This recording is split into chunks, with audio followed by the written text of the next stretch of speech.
కుసుమాల చేతిలో ఏల ఖడ్గం.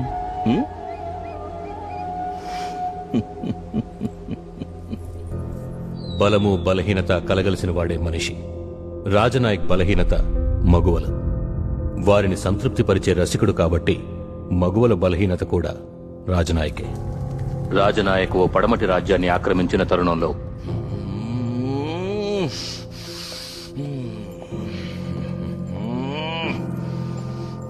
ఇంతకింత ఆలస్యం. మహారాజు గారికి మొత్తం 27 మంది భార్యలు, అంతఃపురంలో 37 మంది ఉంపుడు గెత్తెలు. ఒక్కొక్కళ్ళని తీసుకొస్తాను. మూర్ఖ!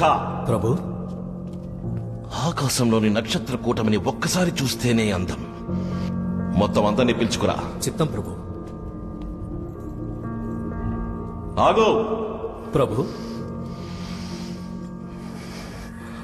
వారిని లెక్కలో చేర్చినావా? అయ్యో, వాళ్ళు చెలికెత్తెలు ప్రభు. కత్తిలాంటి అమ్మాయిలు చెలికత్తులైతే ఏమిటయ్యా? వారిని లెక్కలో చేర్చుకోను.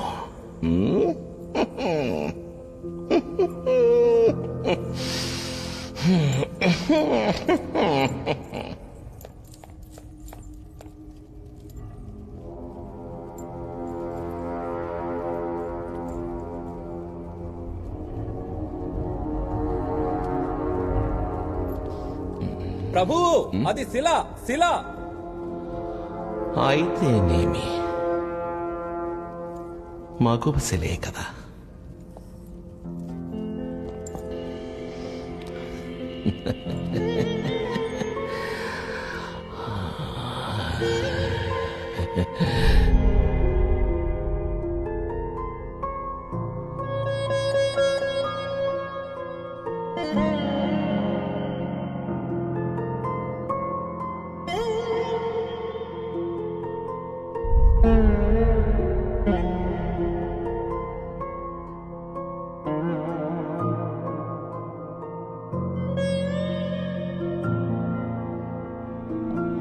రాజనాయక్ అరాచక చర్యలు సహించి మహారాజు మౌనం వహించడానికి కారణం యుద్ధరంగంలో అతని వీరత్వమే.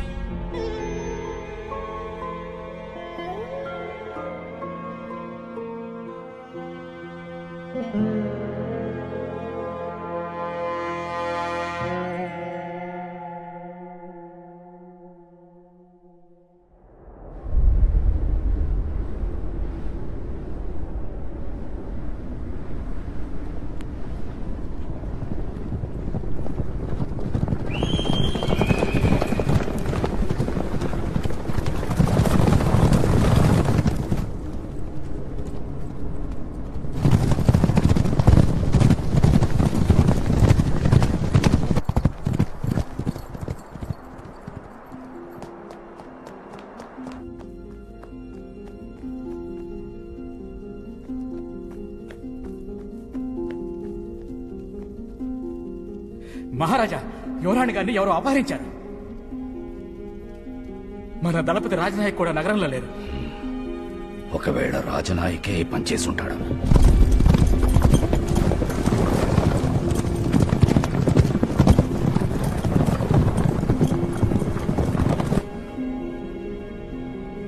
రత్నమహాదేవిని తిరిగి తీసుకొచ్చిన వారికి అర్ధరాజ్యము, రత్నమహాదేవితో పరిణయము అని చాటించండి.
రాజనాయక్, నన్ను ఎరుగుదు అన్నమాట. వేలాది మంది వీరులు చుట్టుముట్టిన ఒంటరిగానే వ్యూహరచన చేసి గెలిచేవాడే రాజనాయక్ అని నీ యుద్ధ నైపుణ్యం గురించి మా రాజ్యంలో గొప్పగా చెప్పుకుంటారు. ఈ రోజే ఎదురుగా చూస్తున్నాను. సూర్యునకు దివిటి అవసరము లేదు. ఇంత తెలిసిన నీవు నేనున్న రాజ్యములో నా మహారాజు కూతురితో ఇట్టి కృత్యమునకు పాల్పడుటకు నీకెంత ధైర్యముండవలెను అర్జూ. రాజనాయక్, నీవు అపహరించబడలేదు అనుచున్నావు అంతేగా? అపహరించబడినచో నీవు ముందు ఉండి వీని పిడి నీ మీద ఉండి ఉండును. కానీ నీవు వెనక ఉండి నీ పిడి వీని మీద ఉన్నప్పుడే అర్థమైనది నీవు అపహరించబడలేదు, ఆకర్షించబడినావని. ఒకే గురువు వద్ద ఖడ్గ విద్య నేర్చుకునేటప్పుడు శిక్షణ బదులు సరసం. శత్రురాజా యువరాజు కాబట్టి జనకునిపై కుమార్తెకు ఆగ్రహం కనుక ఆవిష్కరించబడినది ప్రేమ నాటకం.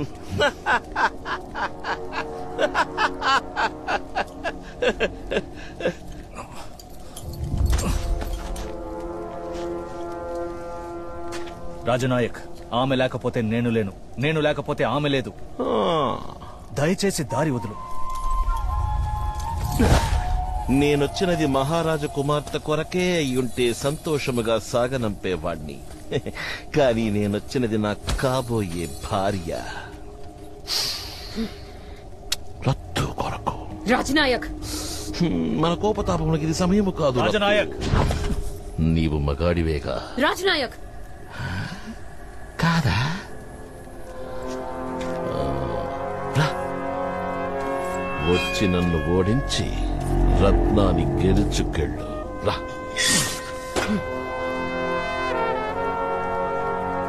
వద్దు అర్జున. వారిని వద్దని వారించి నా మగతనాన్ని పెంచుతున్నావా ప్రియమైన రత్తు? సరే, నీ కొరకు ప్రత్యేక రాయితీ. నాకీ ఖడ్గం అవసరం లేదు.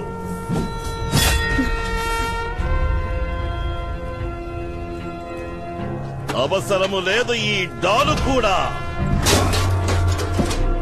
రా, వచ్చి నన్ను హతమార్చి రత్నను గెలుచుకెళ్ళు.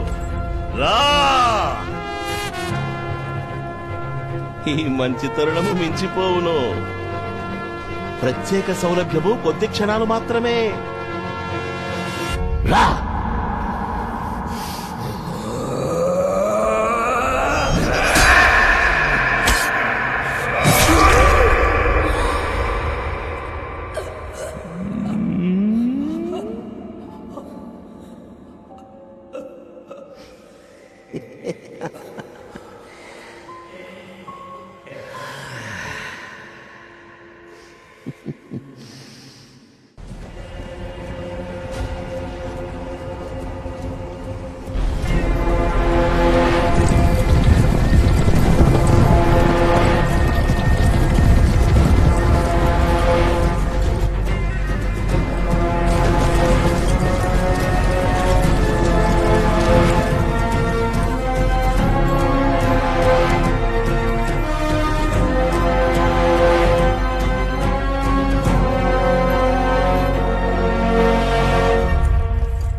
ప్రభువుల ముఖములో పుత్రిక తిరిగి వచ్చినదన్న సంతోషము కన్నా వీడు అల్లుడుగా దాపరించినాడన్న శోకమే గోచరించుచున్నది. రాజనాయకున్న చోట అక్షరములను అస్త్రములను కడు జాగ్రత్తగా సంధించవలను. చాటించిన ప్రకారము పుత్రికను తిరిగి తెచ్చినందుకు అర్ధరాజ్యము, పరిణయమాడబోవు అల్లుడికి కానుకగా మిగతా రాజ్యము ఇవ్వవలను. మహారాజా, ఏం పూజ? మహారాజు గారికి వారసులుగా యువరాజులు వారున్నారు.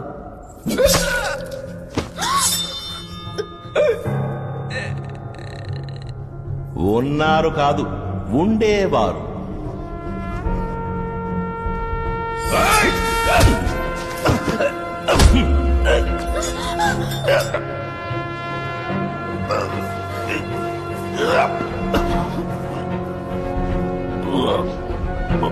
ఇచ్చటున్న శేషులెవరైనా కీర్తి శేషులు కావాలనా?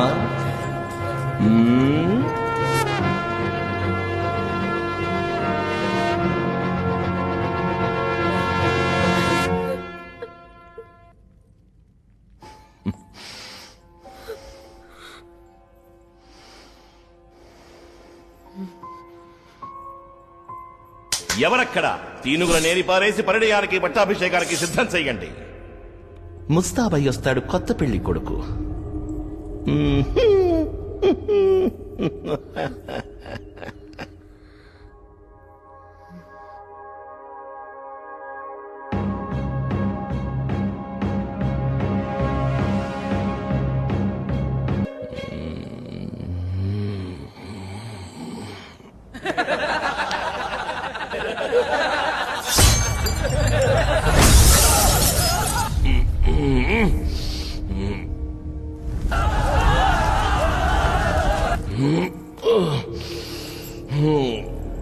అడుగు జారుతున్నదా రాజనాయక్?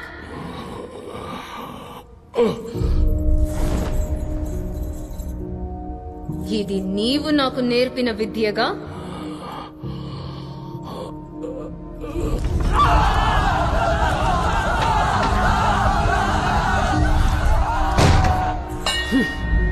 విక్రాంతక రాజ్యాన్ని చేజిక్కించుకొని మహారాజుగా పట్టాభిషిక్తుడయ్యానన్న ఆనందం ఒకవైపు, నిజ భుజ పరాక్రమశాలిగా నీకు తిరుగులేదన్న అహం మరోవైపు.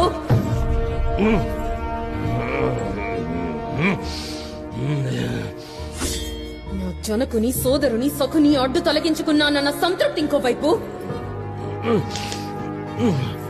ఎదురుగా అందాలు ముద్దారబోస్తూ కనువిందు చేస్తున్న అతిలోక సుందరిని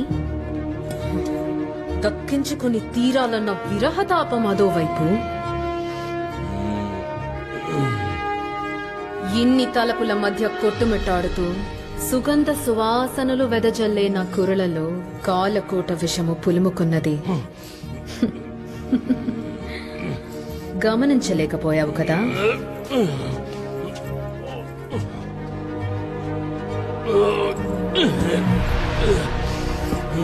రాజనాయక్,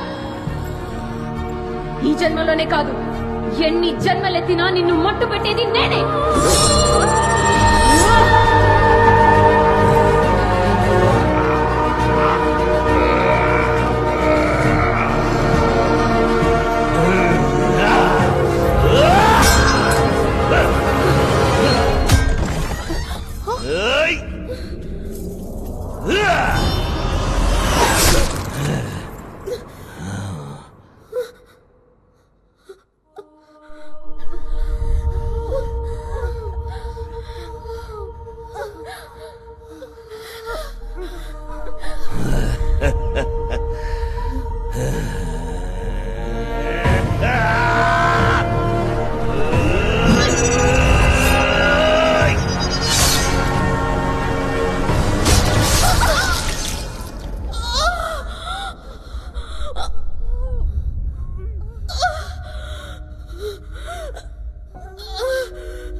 పైలోకానికి వెళ్ళలేక, పాతాళానికి పోలేక నీ ప్రేతాత్మ అశాంతితో అలమటించుగాక. ఇది మా రాజవంశ కులదేవత ఆ మహాదేవి మీద ఆనా.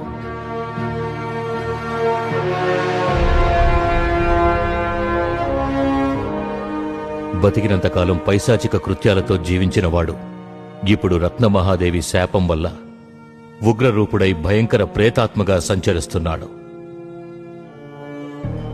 రాజ్యం చిన్నాభిన్నమైంది. రత్నమహాదేవి అంతఃపురంలో రాజనాయకు, అగ్నికి ఆహుతైన అతని అనుచర దళపతుల ప్రేతాత్మలు అర్ధరాత్రి రాజదర్బారు నిర్వహించేవారు. దానికి భయపడి అంతఃపురం చుట్టూ నివసించే ప్రజలు తండోపతండాలుగా రాజ్యం విడిచి వెళ్లారు. అంతఃపురం స్వాధీనం చేసుకోవాలనుకున్న కొందరు రాజబంధువులు మంత్రశాస్త్ర పారంగతులు, తాంత్రిక విద్యా నిపుణుల్ని పిలిపించి పూజలు జరిపించారు.